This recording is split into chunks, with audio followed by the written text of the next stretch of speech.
Did we have any choice in being here today?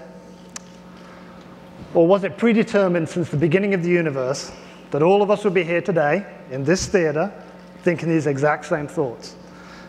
In short, do we have any free will at all?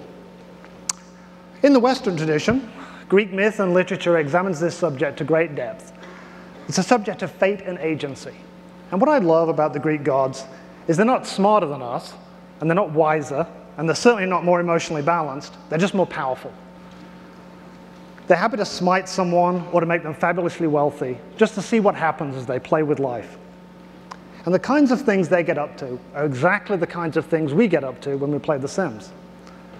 But what's key is that in both cases, the mortals of the Greek gods and The Sims, they both have free will. They can both make their own choices. That's what makes it interesting. Here are some images from my Sims 3 game. So in my world, I have enormous power. I can make Peter Moore a fashion stylist, complete with Sims tattoo. All of his tattoos are real, by the way. I've seen them.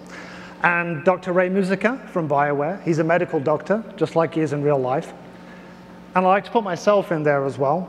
And I can live out my life in different ways and see if I'd taken a different path, what would have happened.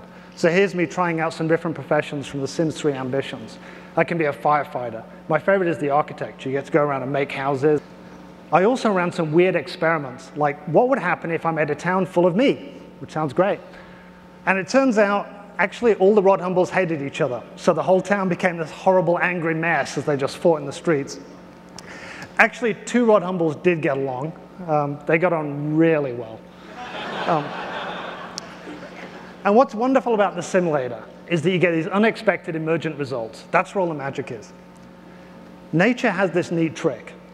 It takes simple building blocks, then lets lots of them interact over long periods of time. You add a dash of randomness, and complex things emerge. The Sims uses this trick, and it gives really surprising results. So on the Sims team, even though we wrote the code of the Sims mind, and we know exactly how the Sims universe works, we tried to predict a few simple things, like when would a Sim go out to eat? When would a Sim die? And we couldn't. No matter how much processing power we threw at the problem, once that simulator got running after a few ticks, it just became too hard for us to predict. In fact, the only way we could do it was to run an identical copy of The Sims, start at exactly the same time, and run it at a slightly higher speed. So in a very real sense, The Sims 3 has given The Sims free will.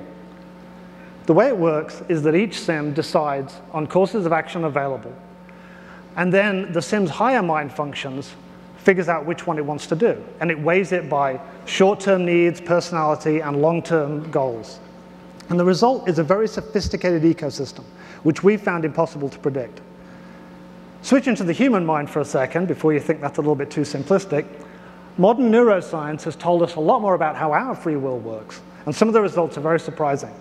For example, Benjamin Libet's experiments measured when a subject's unconscious brain started warming up to move their hand versus when the conscious mind first knew about it. The results were really surprising. The unconscious mind lit up 300 milliseconds before the conscious part of the brain did. Just think about that for a second. Your unconscious brain starts to get ready to move your hand before your mind says, I'm going to move my hand. So the implications of that are pretty worrying. Either our free will is a kind of veto mechanism, and it just says yes or no to the choices that our unconscious mind figures out ahead of time for us, or even worse, it's an epiphenomenon, similar to fire from a smoke or a jet trail from a plane. It's got absolutely nothing to do with the phenomenon. It's just a useless byproduct that we think is important. The Sims mind, by contrast, directly controls the Sims' actions. They may just have more free will than we do. Within the Sims studio, over the next few years, our aim is to nothing less than to expand the Sims through theme, time, and space. This October, we will be bringing this world to console with all new features that make it easier than ever to play with life and allow for even more control, connectivity, and creativity. We've never been able to cram as much of a robust world into a console before this year, and the powers of the next-gen high-def platforms really shine. It's quite an accomplishment. It's an incredibly sophisticated piece of software. Within each console, lives are lived, love is found and lost, and fortune smiles and scowls at each living thing. The dance between the player and the little world is a magical thing. They're alive in there.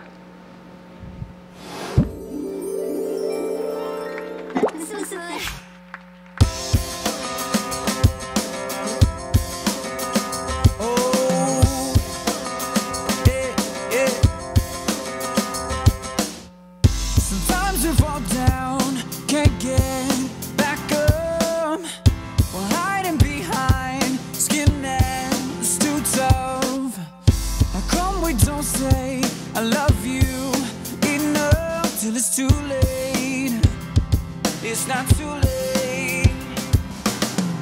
Our hearts are hungry for the food that won't come, and we could make a feast from these crumbs. And we're all staring down the barrel of a gun. So if your life flashed before you, what would you wish you would have done? Yeah, we gotta stop looking at the hands of the time we've been giving it. This is all we got, then we gotta stop thinking it. Every second counts on the clock that's ticking. Gotta live like we're dying. We only got 86 full 100 seconds in a day to turn it all around or to throw it all away. Gotta tell them that we love them while we got the chance to say. Gotta live like we're dying. Oh, like we're dying. Oh, like we're dying.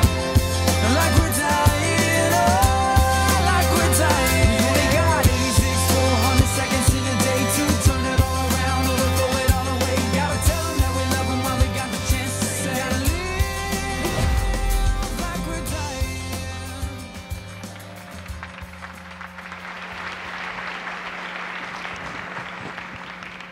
So The Sims 3 this fall on console, unlike anything we've ever done before.